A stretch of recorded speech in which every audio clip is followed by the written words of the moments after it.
छात्रों, आप सबको मेरा नमस्कार। मैं सोफिया डायस मंगलूरु विश्वविद्यालय के सीबीसीएस पाठ्यक्रम के अंतर्गत तृतीय सेमेस्टर बीए के विद्यार्थियों के लिए निर्धारित पाठ्यक्रम में एक उपन्यास रखा गया है। उसका नाम है डाक बंगला और उपन्यासकार हैं कमलेश्वर। इसके 3 भागों को मैं पढ़ा चुकी हूँ। आज मैं इसका चौथा और अंतिम भाग पढ़ाने जा रही हूँ। डाक बंगला कमलेश्वर। तस्वीर। उद्देश्य भी मैं बता चुकी हूँ।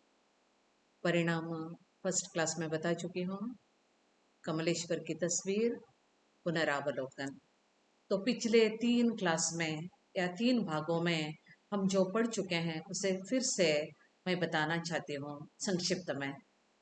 यूनिवर्सिटी में पढ़ते समय शिमला के नाटक समारोह में विमल नामक युवक से परिचय हुआ था। यूनिवर्सिटी में पढ़ते समय शिमला में एक नाटक समारोह हुआ था और वहाँ पर विमल और ईरा का परिचय हुआ था। ईरा का परिचय विमल से हुआ था। आगे दिल्ली में होने वाले ड्रामा कंपटीशन में शामिल होने के लिए पिता से अनुमति नहीं मिली तो वह घर छोड़कर चली जाते हैं। अगला एक ड्रामा कंपटीशन था दिल्ली में, उसमें वह शामिल होना चाहती थी लेकिन पिता ने उसे अनुमति नहीं दी, तो वह पिता का घर छोड़कर चली जाती है। विमल के साथ वह रहने लगती है। पिता से रिश्ता छूटने के बाद खुल्लम खुल्ला वह विमल अपने दोस्त के साथ रहने लगती है। आर्थिक संकट के कारण विमल ईरा को बत्रा के यहाँ नौकरी दिला देता है। आर्थिक संकट आते हैं उन पर, वे स्थायी रंगमंच की स्थापना करने का प्रयत्न करते हैं, ईरा और विमल दोनों मिलकर, लेकिन यह उनसे नहीं हो सका। बहुत ही मुश्किल हुआ दिन बिताना, इसलिए दिन बिताने के लिए वह ईरा को बत्रा के यहाँ एक नौकरी दिला देता है। बत्रा साहब और ईरा के रिश्ते को लेकर विमल के मन में संशय जागता है।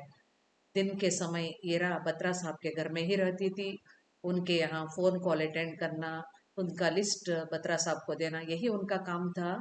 तब जब वे दोनों साथ रहते लगते हैं दिन के समय, तो बत्रा साहब और ईरा के रिश्ते को लेकर उनके मन में संशय जागता है।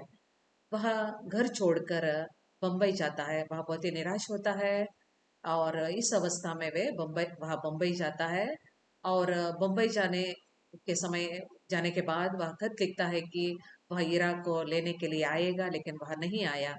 इसलिए ईरा बत्रा के यहाँ रहने लगती है। ईरा आकर बत्रा साहब के घर में रहती है। दोनों का अकेलापन उन्हें पास लाता है। दोनों अकेले थे अपने जीवन में। उनके जीवन में भी कोई नहीं था बत्रा साहब के, तो इसलिए वे दोनों पास आते हैं। ईरा गर्भवती बनती है। शारीरिक संबंध रखने के कारण ईरा गर्भवती बनती है।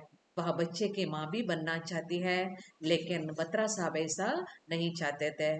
वे क्षणिक सुख चाहने वाले व्यक्ति थे, जिम्मेदारी लेना नहीं चाहते थे। दवाई और टॉनिक देने के बहाने वे ईरा के गर्भ को गिरा देते हैं। इसी बीच बत्रा की पुरानी प्रेमिका आती है। पुरानी प्रेमिका का नाम शीला है। तो वह शीला बत्रा साहब के यहाँ आती है। वह जब भी मन करता है तब आकर बत्रा साहब के यहाँ रहते थे। बत्रा ईरा को डॉक्टर चंद्रमोहन के यहाँ ट्यूटर गार्जियन की नौकरी दिला देता है। तो शीला यह नहीं चाहती थी कि वह बत्रा साहब के यहाँ रहे, ईरा बत्रा साहब के यहाँ रहे, तो इसलिए उसे भेजने के लिए बत्रा साहब ईरा को चंद्रमोहन के यहाँ, डॉक्टर चंद्रमोहन के यहाँ उनके बच्चों को पढ़ाने के लिए और बच्चों की देखभाल करने के लिए ट्यूटर गार्जियन की नौकरी दिला देता है।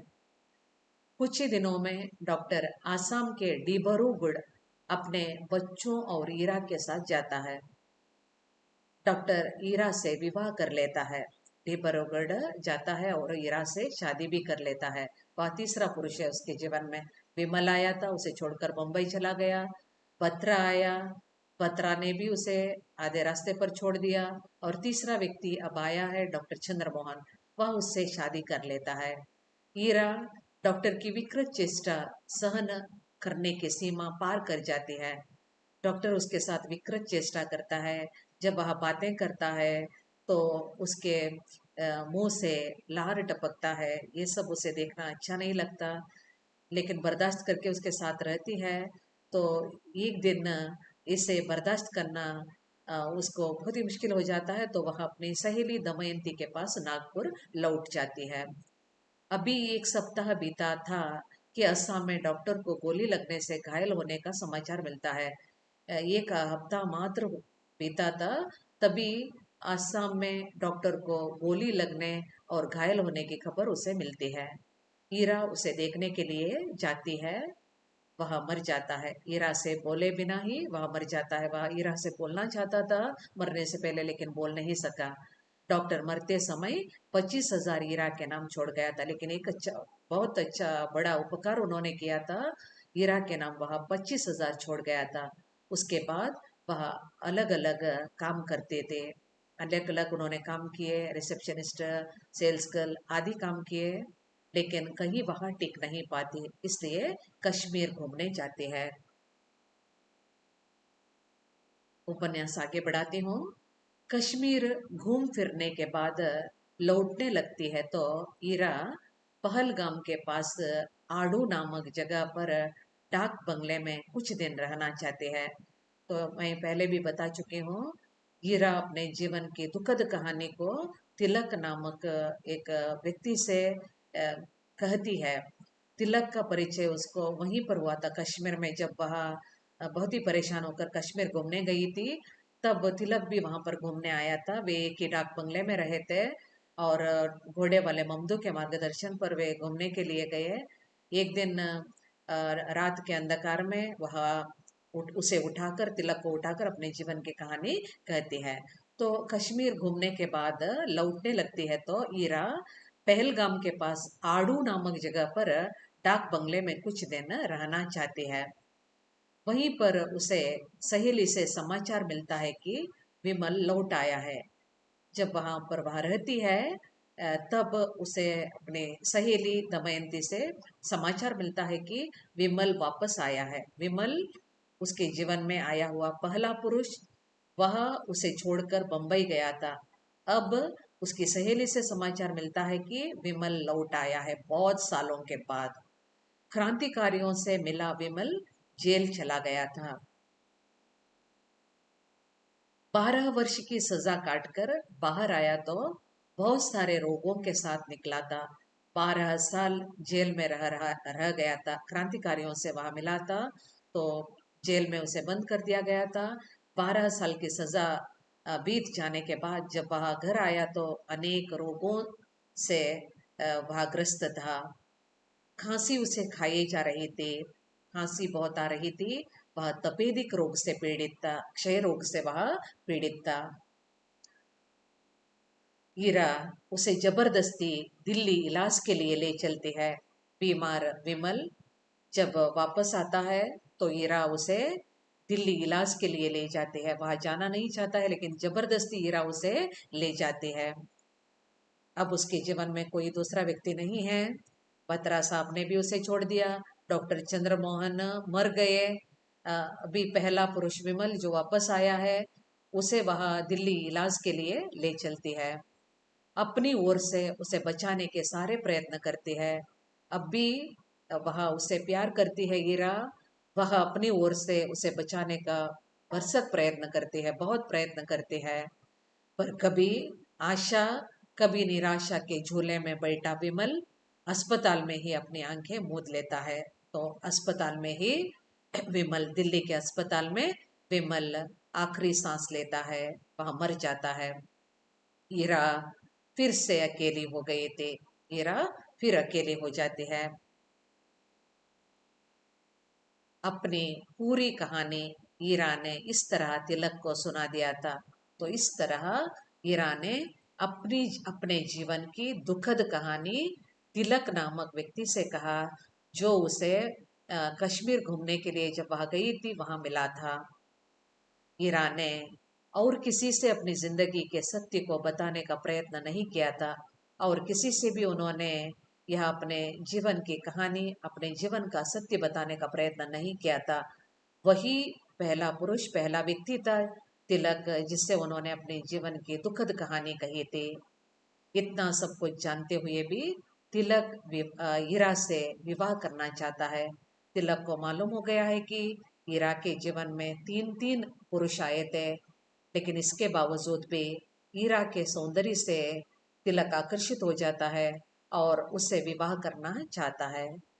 पर हीरा इस प्रस्ताव को साफ साफ ठुकरा देती है। लेकिन हीरा तिलक से विवाह करना नहीं चाहती, वह इस प्रपोजल को ठुकरा देती है, क्योंकि हीरा इस कठोर सत्य को भी जानती थी कि हर मन पवित्रता का भूखा होता है। वह तिलक से इसलिए शादी करना नहीं चाहती कि हर एक मन, यानी हर एक व्यक्ति पवित्रता का भूखा होता है।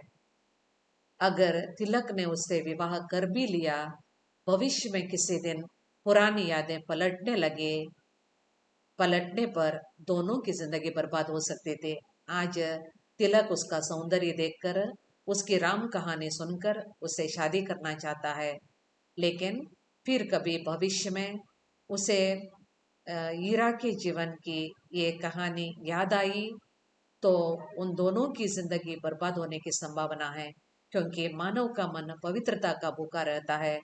मानव यानी पुरुष एक ऐसी स्त्री से विवाह करना चाहता है जो पवित्र है, जिसे किसी दूसरे पुरुष ने नहीं छुआ है।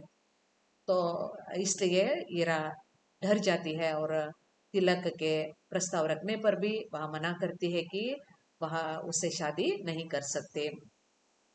बहुत समय बाद दिल्ली में तिलक और हीरा की फिर से मुलाकात होती है। बहुत समय बाद दिल्ली में ही तिलक और हीरा की मुलाकात हो जाती है।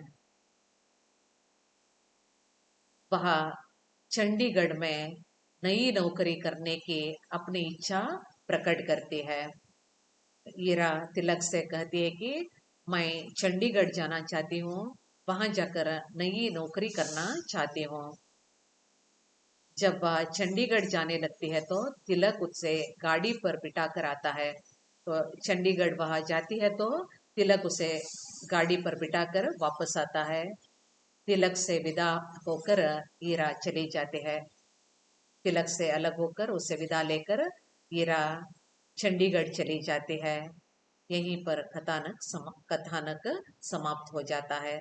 तिलक से वह विदा लेती है, चंडीगढ़ जाती है और वहां पर यह उपन्यास का कथानक समाप्त हो जाता है। तो आज की क्लास में आया हुआ एक प्रमुख पात्र है तिलक। तिलक पहले भी हम जान चुके हैं। तिलक से उन्होंने अपनी कहानी, अपने जीवन की कहानी बताई थी। तो यहाँ पर मैं तिलक के बारे में थोड़ा सा बताना चाहती हूँ। उसके बाद उपन्यास की विशेषताएं पढ़ेंगे। तिलक डाक बंगला उपन्यास में कथाकार के रूप में आने वाला पुरुष पात्र है। कश्मीर के सैर के लिए निकले तिलक की मुलाकात हीरा से होती है। हीरा के द्वारा ही मेजर सोलंकी से उसका परिचय होता है। कश्मीर के पर्वत श्रेणियों के सौंदर्य को देखने निकले तिलक अनुपम सुंदरी हीरा से आकर्षित होता है। दूसरी ओर तिलक की सज्जनता से आकर्षित हीरा मेजर सोलंकी से बचा बचा कर बातें करती जाती है। हीरा तिलक के सामने अपनी पूरी जिंदगी की कहानी को सुनाती जाती है। विमल, बत्रा, डॉक्टर चंद्रमोहन जैसे लोगों के साथ अपना जीवन बांटी हीरा के जीवन गाथा सुनकर भी तिलक उससे विवाह कर लेना चाहता है। तिलक की इच्छा को हीरा टाल देती है। हीरा ने और किसी के सामने अपने जीवन की सच्चाई खोल के नहीं रखा था। सबसे वह झूठी कहा करते थे कि हर किसी से वह पहली बार मिल चुकी है और अपनी पूरी कहानी सुनाकर वह तिलक से विवाह नहीं करना चाहती। विवाह उससे शादी करने का प्रस्ताव रखता है तो वह विवाह करना नहीं चाहते। तिलक उसे बहुत समझाने का प्रयत्न करता है, पर हीरा मानती नहीं। आखिर हीरा दिल्ली से चंडीगढ़ जाने लगती है तो तिलक उसे विदा करने रेलवे स्टेशन तक जाता है। एक सच्चे मित्र का वह पात्र बहुत ही अच्छी तरह से बखूबी निभाता है। तिलक एक आदर्शवादी पात्र बनकर हमारे सामने, पाठकों के सामने आता है। यह पात्र पाठक के मन में मानो ऐसा भरोसा जगा देता है कि व्यवस्था चाहे कितनी भी क्रूर क्यों न हो, पर अभी अच्छाई या भलाई जिंदा है। हम यह तिलक नामक पात्र से देख सकते हैं। यहाँ पर उसे पता चलता है कि यहाँ ईरा तीन तीन पुरुषों के साथ अपना जीवन बिता चुकी है, तो इसके बावजूद भी वह उसके साथ शादी करना चाहता है। इसके सहारे दुनिया आगे आगे बढ़ सकती है। आज भी भलाई भलाई जिंदा है और इसी के सहारे जिंदगी आगे बढ़ती है। यह हमें इस पात्र के जरिए पता चलता है। तो यह तिलक का परिचय। और भी बहुत सारे यहाँ पर पात्र हैं। विमल है, बत्रा साहब है, और मेजर सोलंकी हैं। तो इनका नोट्स मैं देती हूँ, इसे आप पढ़िए। अभी उपन्यास की विशेषताएं। कमलेश्वर जी ने एक पुरुष उपन्यासकार होते हुए भी स्त्री के शारीरिक और मानसिक संघर्ष का अद्भुत और मनोज्य चित्रण किया है। हम पढ़ चुके हैं। एक पुरुष होकर भी कमलेश्वर एक स्त्री मन के संघर्ष को किस तरह व्यक्त करते हैं, बहुत ही सुंदर ढंग से उन्होंने प्रस्तुत किया है। और दूसरा विषय मैंने यहाँ पर नोट किया है, ईरा के स्त्री मन की दुविधा यह है कि वह आदमी से भागना भी चाहती है और उसी के पास रहना भी चाहती है। हम जानते हैं तीन पुरुष उसके जीवन में आए। वह पुरुष से भागना चाहती है और उनके साथ रहना भी चाहती है। शिकायतें भी उसे उसी से है, पुरुष से ही उसे शिकायतें हैं, और प्यार भी पुरुष से ही है। यह दुविधा आजीवन उसके साथ रहता है, जीवन पर्यंत उसके साथ यह दुविधा रहती है। तो विशेषताएं यहाँ पर समाप्त करती हूँ। संदर्भ ग्रंथ डाक बंगला कमलेश्वर। बहुविकल्पीय प्रश्न, ईरा किस जगह पर डाक बंगले में कुछ दिन रहना चाहती थी? जम्मू, आसाम, ऊटी, आडो। आडो डी उत्तर ठीक है। दूसरा प्रश्न, ईरा को किससे समाचार मिलता है? विमल लौट आया है। तिलक, सहेली दमयंती, बत्रा साहब, शीला। बी सहेली दमयंती। ईरा विमल को इलाज के लिए कहाँ ले जाती है? दिल्ली, कश्मीर, आसाम, बम्बई। ये उत्तर ठीक है, दिल्ली। पूरी कहानी सुनने के बाद भी कौन ईरा से शादी करना चाहता है? विमल, सोलंकी, बत्रा साहब, तिलक। डी उत्तर ठीक है, तिलक। ईरा कहाँ नई नौकरी करने की इच्छा तिलक से प्रकट करती है? रावलपिंडी, कलकत्ता, चंडीगढ़, अहमदाबाद। सी उत्तर ठीक है, चंडीगढ़। तो यहाँ पर डाक बंगला उपन्यास समाप्त हो जाता है। सबको मेरा नमस्कार।